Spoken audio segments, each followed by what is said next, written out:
Hello, I'm Matt Whitman, and you're listening to the 10-Minute Bible Hour podcast.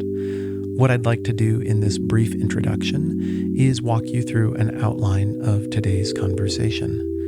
We'll begin by discussing the larger Star Wars cinematic universe, which will seem entirely unrelated to the subject matter at hand.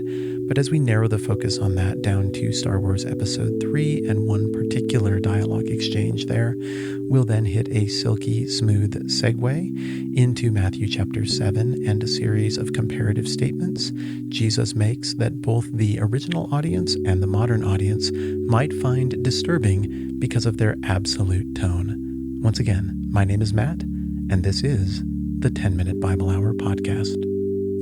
Welcome, friends. And let's begin.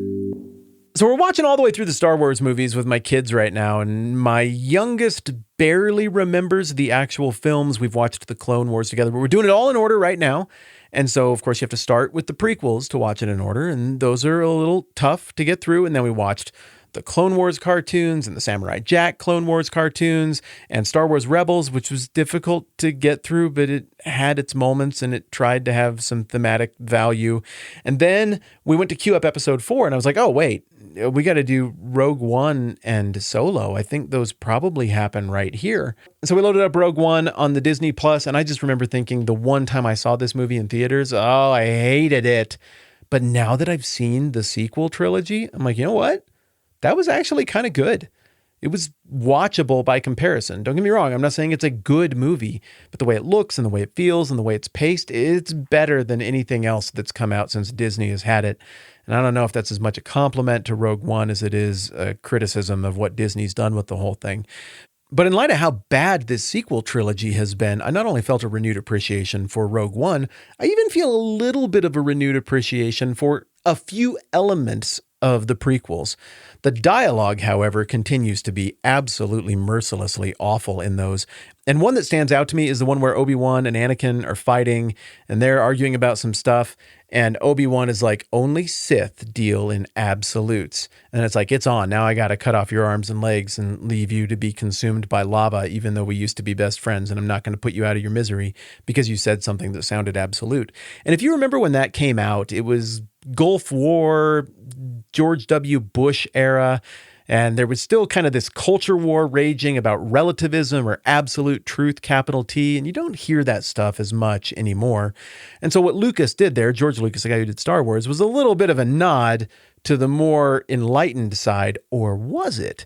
Was he actually saying that Obi-Wan's comment, only Sith deal in absolutes, was in fact itself an absolutist comment, and therefore maybe he's the bad guy too? I don't know. Is it genius or is it stupid? You can tell me when we talk about this on the internet. But the point is, segue, Jesus is speaking in very absolute terms as we get toward the end of the Sermon on the Mount in Matthew chapter 7.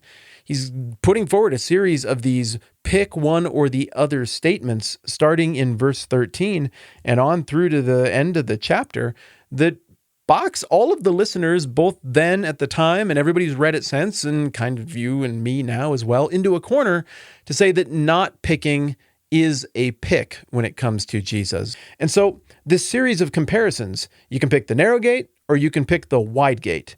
You can listen to true prophets or you can listen to false prophets. A tree is going to produce good fruit or bad fruit. And then he goes on to basically say there are true kingdom citizens in the passage we're going to look at today and fake kingdom citizens. And finally, in the passage we're going to look at probably tomorrow, he says there's a true foundation and there's a fake foundation. And that's where he wraps it up. And it's not just a 2001 phenomenon that such absolute language would make people feel uncomfortable. But clearly, Jesus feels that his authority is such, that he's shown enough, that he's done enough, that it makes sense at this point to bounce this decision toward people. So we've broken a lot of this down already over the last few episodes, that you got a wide obvious gate that goes to wide obvious places. This is what most people are going to pick because it's the default setting of humanity. It's easy, it's obvious, it's clear. And then you got this narrow gate that is a little bit trickier. Now, every conspiracy theorist in the world imagines that they are choosing the narrow road. The narrow versus the wide is not defined by things we saw on Facebook and retweets and personal opinions and conspiracy theories, in this context at least, the wide, obvious way where the majority go is defined by Jesus authoritatively, and the narrow little path is defined by Jesus in the context of what we've just seen in the Sermon on the Mount, not vaguely Christian-ish, pseudoscience, political things that sometimes the conspiracy crowd imagines is the narrow gate. This is not political, this is theological. So you got good road, bad road, pick which one you want to be on. Then you got the false prophets, good prophets. The good prophets are described somewhat implicitly until you get toward the end of this passage, but why am I not just reading this to you? So here's the first part. Enter through the narrow gate, for wide is the gate and broad is the road that leads to destruction, and many enter through it. But small is the gate and narrow the road that leads to life, and only a few find it. Watch out for the false prophets. They come to you in sheep's clothing, but inwardly they're ferocious wolves. By their fruit you can recognize them. Do people pick grapes from thorn bushes or figs from thistles? Likewise, every good tree bears good fruit, but a bad tree bears bad fruit. A good tree cannot bear bad fruit, and a bad tree cannot bear good fruit. Every tree that doesn't bear good fruit is cut down and thrown into the fire. Thus, by their fruit you will recognize them. Okay, and now we're into the third. Pick one way or the other. Not everyone who says to me, Lord, Lord, will enter the kingdom of heaven, but only he who does the will of my Father who's in heaven. Many will say to me on that day, Lord, Lord, didn't we prophesy in your name, and in your name drive out demons and perform many miracles? Then I will tell them plainly, I never knew you. Away from me, you evildoers. Now, again, we see the very clear, there are two things we can do here. One is be the fake disciple that says vaguely religious-sounding things or that makes their own plea or case for the nice things they did. And the other is the one that depends on Christ and is the kingdom citizen who is functioning out of loyalty to the king. That one will be received warmly by the king. The other just won't even be recognized by the king. And so what we're getting here is an image that would have been really familiar to the original audience of the idea of a guarded town gate. I don't know how many there were in Jerusalem, but there was a lot, and some of them had cool names like Dung Gate. And these different gates would be guarded by the king's men.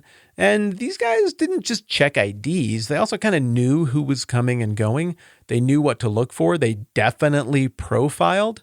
And so what Jesus is drawing on here is the idea that these gatekeepers would be representatives of the king. And if the king or the king through their proxy, the gatekeepers recognized you, you would have admission to this otherwise secured, desirable area to be in. And if there were questions, you might be detained or held up or rejected entry. And what's interesting here is that what would certainly come to mind for the ancient Near Eastern mind would be that the default setting here is outside the walls of this refuge, outside the walls of this keep or this inner city where the king rules and the king grants or denies admission. But the modern mind, the democratic one-person, one-vote liberal Western mind, and by liberal I don't mean like conservative liberal, I mean like liberal revolutions, America, constitutional France, republic, all of that kind of stuff. The classically liberal modern Western mind who imagines that everyone is in essence one little part king themselves, hears this and we automatically imagine that the default setting is inside the walls and that it would be an act of aggression or punishment or detention proactively to send someone outside the walls. But that really isn't what the image is. The image is default out with invitation in. And so then the picture is people coming up and being like, I'd like to come in. I know the king from this place and this one time when we did this thing. And I've actually been out saying great stuff about the king. I tweeted a bunch of really nice things about this king. You should definitely know me. Do you remember Carl? Like Carl, we both went to school with Carl, I think, or was it Ted? One of those guys. And the response then would be like, none of that really rings a bell. And you might have said stuff about me or something, but we have no connection or association. And my riches and my wealth and my provision and my justice, they're not really for you. They're for people who are citizens of this kingdom and who I know, and I don't know you, even though you may have mentioned my name at times. And so then to round out the analogy, that person is kind of aggressively shooed away from the door. In this case, I never knew you, away from me, you evildoers. Yikes. And then the contrary positive idea is people coming up being like, hey, I'm a kingdom citizen, and the king or the king's proxy recognizing them and being like, oh yeah, obviously you are. Come on into the place that is not the default setting, that is the unique set-aside place, the narrower of the two options, because you are indeed a child, a son, a daughter, an heir, an agent of the king and this kingdom. And time out. There's no way I can hide these rough cuts because they're just going to be very abrupt. I sat down and I worked through all the rest of the Sermon on the Mount in one big sitting. And so it is going to be very abrupt when we pick this thing up tomorrow. and keep going right from where we left off here. Thanks in advance for being cool with a few of these clumsy transitions every now and then. You're awesome. I love hanging out with you. I'm Matt. This is the 10 Minute Bible Hour podcast. Let's do it again soon.